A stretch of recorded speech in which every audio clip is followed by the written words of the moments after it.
Hello, how are you? I'm back.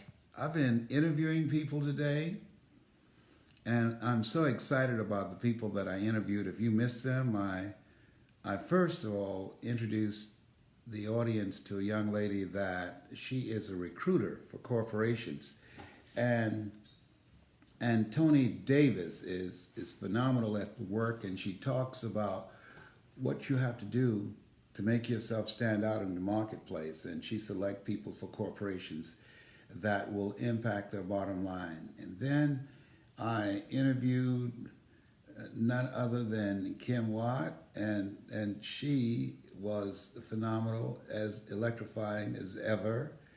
And then I introduced and interviewed the explosive Johnny Wimbrey. And then I interviewed the over the top Randy Brooks. I mean, I brought all the big guns on today. It was very, very exciting. But I just finished talking to a friend of mine named Rashad Bradley, and he reminded me of a very good friend, Miles Monroe. Miles Monroe. Boy, I miss Miles. That was he. I wrote the foreword to his book, Personal Potential.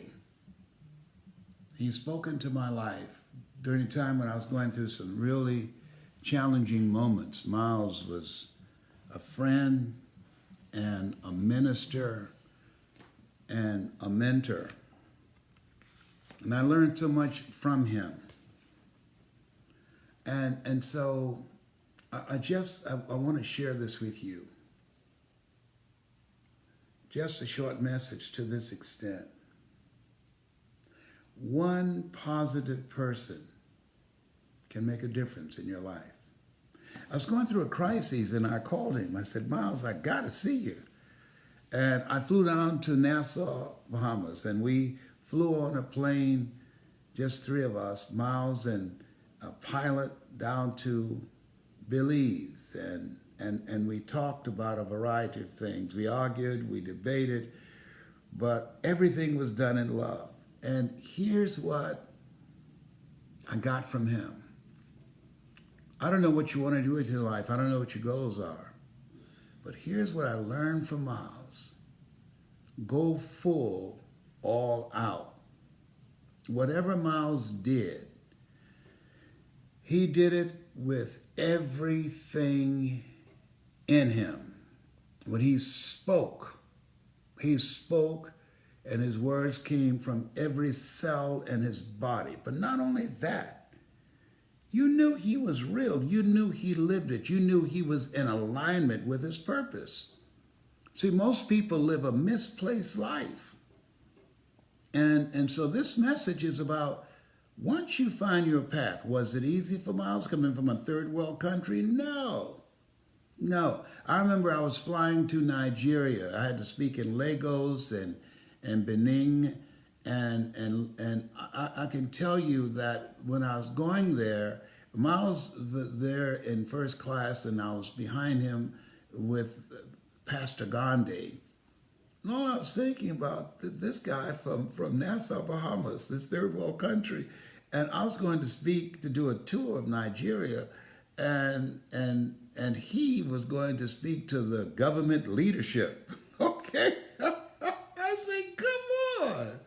How was he able to do that? Miles not only talked about leadership, Miles saw himself as a leader of leaders. See, one of the keys to your success, one of the keys to your living your dream in 2019 is to see yourself with new eyes, to see yourself living the dream, to see it as if it has already happened. He said, the book of life, I'll give you all your eyes can see.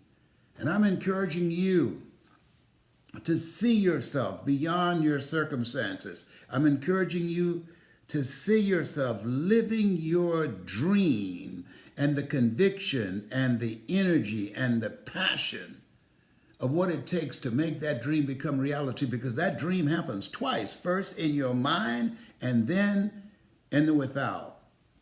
That's what I learned from Miles. Yes.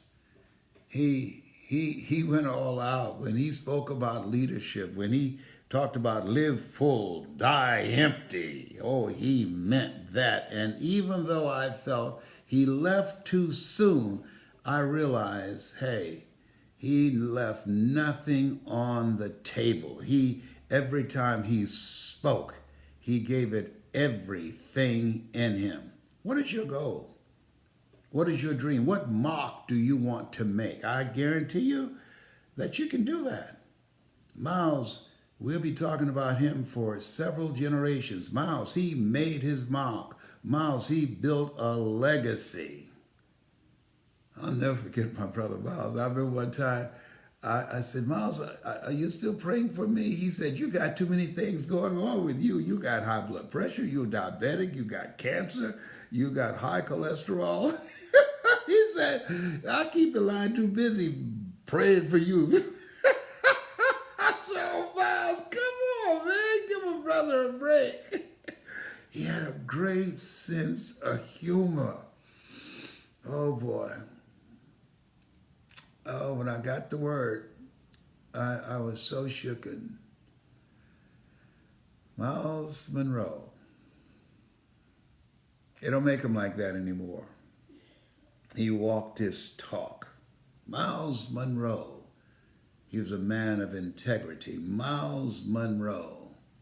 He said to me, Leslie Brown, yes, sir, you need to settle down in one spot. How will people find you? You're all over the place. You need to be in one spot. Miles, I am now. Thank you for your advice. Thank you for loving me enough to tell me what I needed to hear, not what I wanted to hear. And I will cherish all the times that we've been together and all of the wisdom that you pour into me. Everybody needs a Miles in their life. So many conversations that still are with me that I will never forget you. Never, ever. I remember when he invited me down to Nassau to speak at his church on leadership. And one of the things I learned about Miles, he was a perpetual student. Whenever you looked, he was always taking notes. He never felt like he knew. When I graduated from Booker T. Washington High School in Miami, we had a saying, you never find out how much you know until you find out how little you know. And Miles believed that. He was always learning, always exploring, always searching. And that's what we have to do now, to reinvent ourselves, to learn continuously, to not settle back on our laurels. That's what you have to do now, to look for different ways in which you can begin to be flexible and adaptable and versatile and have at least 3 core competencies that you focus on and creating multiple streams of income. That's where we are now. That's it. Just some thoughts about my friend, Miles Monroe. It's hard to believe that he's on the other side now. And I feel his presence when I speak. He didn't raise the bar. He was the bar. Miles Monroe. They don't make them like that anymore. That rhymes. You have something special. You have greatness in you. Go to Les Brown Global. I do a motivational call on Monday at 8 o'clock. Check it out.